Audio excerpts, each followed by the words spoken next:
سر اس طرح تو نہیں چلے گا نا.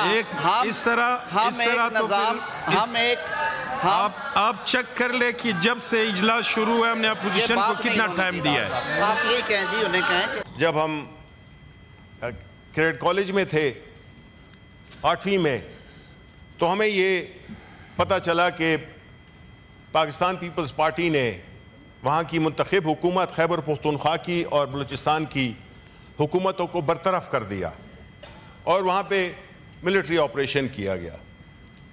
سر وہ دن ہے اور آج کا دن ہے کہ ہم نے بلوچستان کو سکون میں نہیں دیکھا. بلوچستان ہماری پارٹی کی نظر میں ہم اس میں یقین رکھتے ہیں پاکستان تحریک انصاف عمران خان کہ جو سیاسی مسائل ہوتے ہیں ان کو سیاسی طور پہ حل کرنا چاہیے. طاقت کا استعمال سب سے آخر میں ہوتا ہے اور خاص طور پہ جب آپ کے اپنے ملک کے لوگ ہوں جو کہ ان کی جو بھی رنجشیں ہیں, جو بھی ان کی شکایات ہیں, جو بھی ان کے مسائل ہیں, اس پہ ان کو انگیج کیا جائے. پہلے مختلف تھے حالات, وہاں سے سرداروں نے سیاسی طور پہ بلوچستان کو لیڈ کیا, لیکن آج بلوچستان بدل چکا ہے. چیئرمین صاحب, بلوچستان میں جو ینگ لوگ ہیں ان کی کچھ مختلف ریکوائرمنٹس ہیں. جو آج کل کی جنریشن ہے, ینگ جنریشن, یہ بلیک اینڈ وائٹ میں دیکھتی ہے, یہ گرے ایریاز میں نہیں جاتی, جبکہ ہماری جنریشنز کے لوگ ہم ادھر زیادہ پھرتے تھے گرے ایریاز میں. نتیجہ یہ ہوا ہے کہ وہاں پہ ایک انڈیجنس موومنٹ شروع ہو گئی ہے اور ہم آئے دن یہ باتیں سنتے ہیں کہ بلوچستان میں کبھی مارنگ بلوچ کا نام ہم سنتے ہیں, کبھی کسی کا سنتے ہیں, کبھی یہ دھرنا ہو رہا ہے, کبھی یہ ہو رہا ہے. بلوچستان میں جو الیکشنز ہوئے وہ ہم جانتے ہیں کہ وہ کس طرح ہوئے, جس طرح پورے ملک میں ہوئے, لیکن بلوچستان میں تو ایک اور ہی لیول تھا جس کی وجہ سے وہاں کے لوگوں میں ایک بڑا اضطراب پایا جاتا ہے. اور اس اضطراب کی وجہ سے یہ ساری جو وہ ہے ایک ماحول بن گیا ہے, وہ نہ بلوچستان کے حق میں ہے نہ پاکستان کے حق میں ہے. ہم نہیں سمجھتے کہ کسی بھی چیز کا راستہ تشدد کے ذریعے اختیار کیا جائے, لیکن اسی لیے ہماری جو سیکیورٹی فورسز ہوتی ہیں, ہمارے جو بھی لا اینڈ آرڈر کے ادارے ہوتے ہیں, تو ہم جیسے عام لوگوں کو اس بات کی سمجھ نہیں آتی کہ جس طرح میں نے آپ کو بتایا کہ بلوچستان کا جو لینڈ ماس ہے وہ تقریباً 800 سے لے کر 1400 کلومیٹر تک کے ڈسٹنسز پہ جگہ ہیں, اور اتنا ویل کوآرڈینیٹڈ ایک دہشت گردی کا ایک واقعہ ہوا جس میں کہ کوئی ایک پوائنٹ نہیں تھا جس میں کہ اتنے اسے تھا یہ کیا تھا, جس میں کہ لسانیت کی بنیاد پہ آیا کوئی لسانیت کو پروموٹ کرنا چاہتا ہے, فرقہ واریت کے لیے پروموٹ کرنا چاہتا ہے. کیا ہے پاکستان کے عوام جاننا چاہتے ہیں.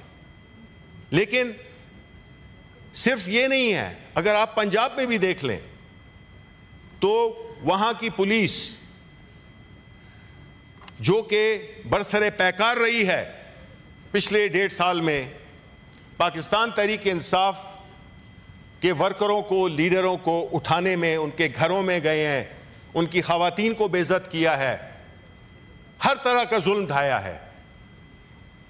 تو دوسری طرف جو کچے کے علاقے میں ہوا پولیس کے ساتھ, ہم اس کی شدید مذمت کرتے ہیں کہ پولیس جو جوان تھے ان کو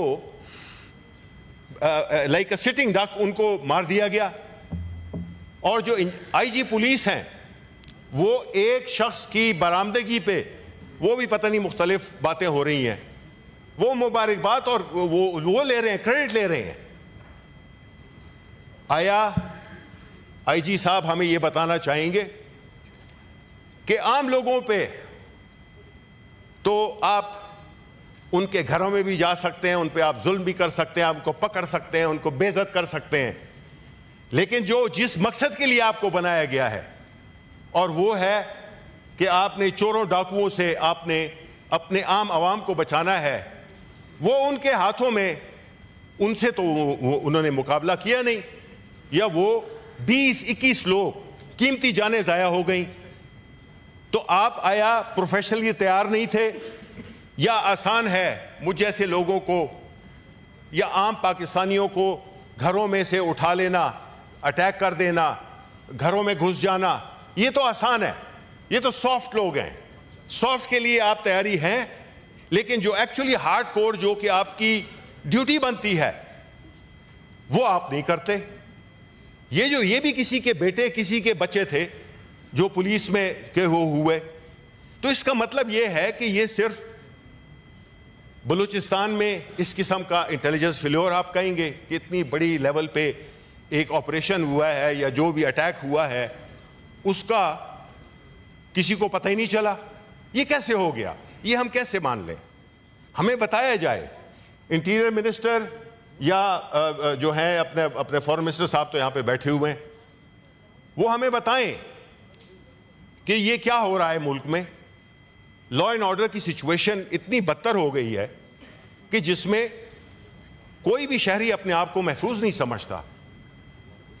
ایک وجہ جو ہماری سمجھ میں آتی ہے کہ ان واقعات سے جو بلوچستان میں ہوا, جو پنجاب میں ہوا, جو خیبر پختونخوا میں, اس سے تو یہ ظاہر ہوتا ہے کہ ان قسم کے حالات میں جس طرح کے سینیٹر کامران مرتضیٰ نے کہا کہ ایسے حالات میں اس ملک میں کون انویسٹمنٹ کرے گا.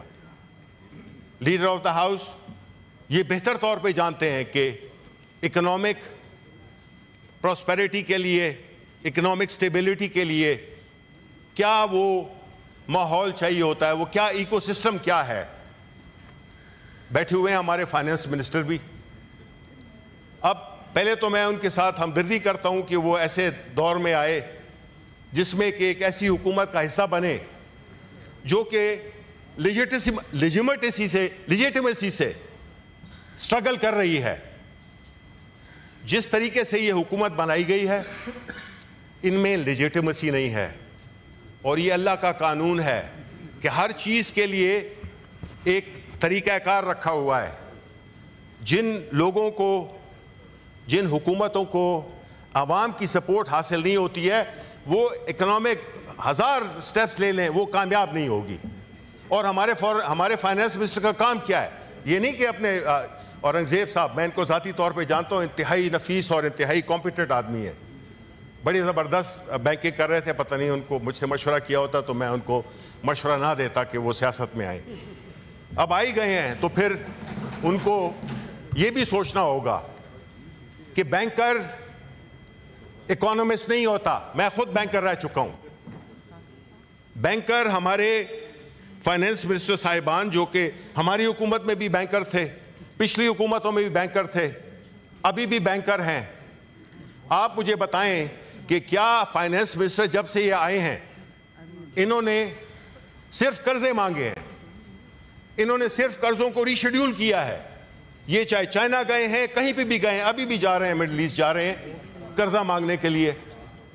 ٹھیک ہے, تو یہ اس قسم کی اکنامک سچویشن میں ہم سمجھتے ہیں کہ یہ جو لا اینڈ آرڈر کی سچویشن ہے اس پہ ایک پوری تفصیل سے ایک گفتگو ہونی چاہیے.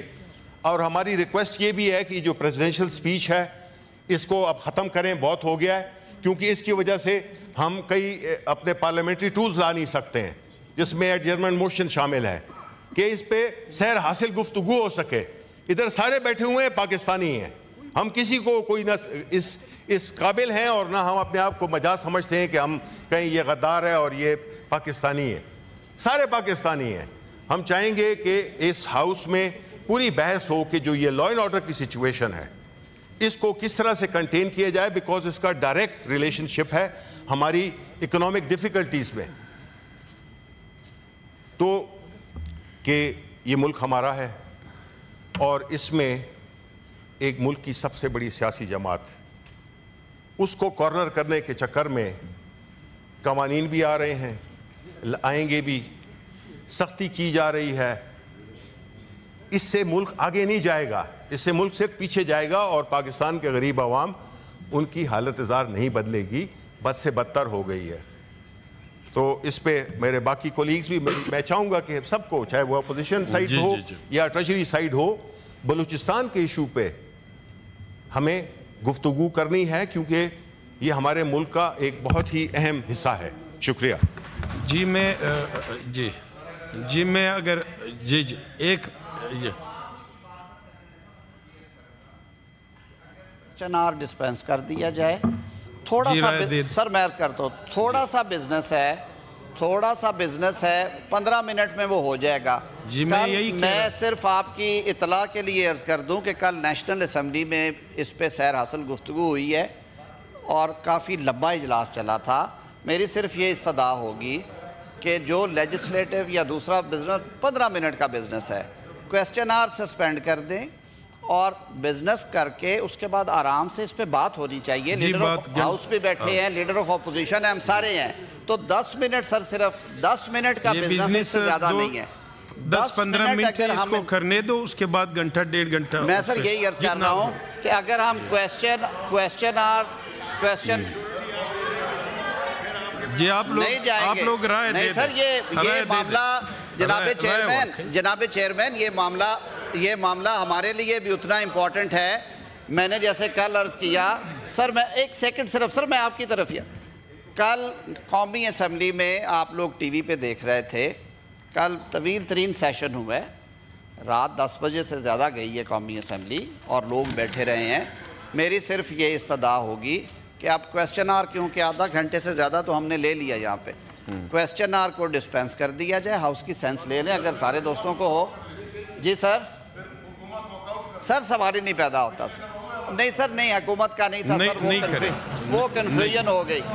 ہم بیٹھے ہیں اس پہ، لیڈر آف ہاؤس بھی بیٹھے ہیں، چیئرمین صاحب، میں نے سر جو سر اس طرح تو نہیں چلے گا نا، ہم ایک نظام، آپ چیک کر لیں کہ جب سے اجلاس شروع ہوا ہے ہم نے اپوزیشن کو کتنا ٹائم دیا ہے۔ آپ یہ کہیں جی، انہیں کہیں کہ بات سن، بزنس بھی آپ لوگوں کا بزنس ہے، دونوں طرف کا بزنس ہے، 15-20 منٹ، آدھا گھنٹہ۔